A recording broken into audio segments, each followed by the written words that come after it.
As we are, of course, only days away from Election Day, one thing many people have asked is, what are your options for voting if you're in quarantine? Well, KCTV5 stands for you. We sent our Greg Payne out to find that answer. A number of people were out throughout the Kansas City metro voting today. It was actually, the line was really long, but it got done really quickly. And it was very efficient, very safe, and it's very exciting, actually. I feel really good after voting. Very smooth. Very smooth. It was easy. I like that. Process went smooth. There was a longer line than I expected, and people were distancing, and it was great. With COVID cases continuing to rise, some people won't be in the position to vote around others. But that doesn't mean their voices won't be heard in this year's election. Whether you've tested positive for COVID or you've been exposed to the virus, there are several ways that you can still get out and vote. Curbside voting, which starts in Jackson County for those who've tested positive for COVID on Saturday from 1 o'clock to 3:30 p.m.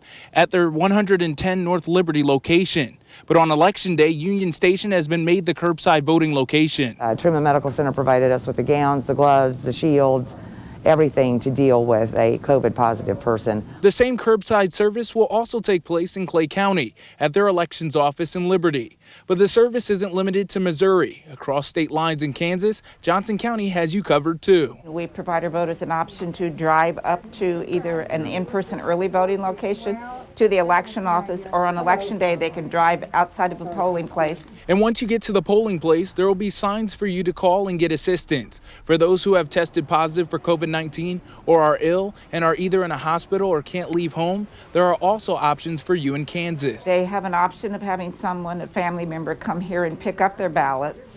There is a state law that allows them to do that. And if that doesn't work, there is also a way that the elections office can transport a ballot to you. Election officials say no matter what side of the state line you are on, you should always call your election offices ahead of time to address any issues or concerns you might have. Reporting in Johnson County, I'm Greg Payne for KCTV5 News.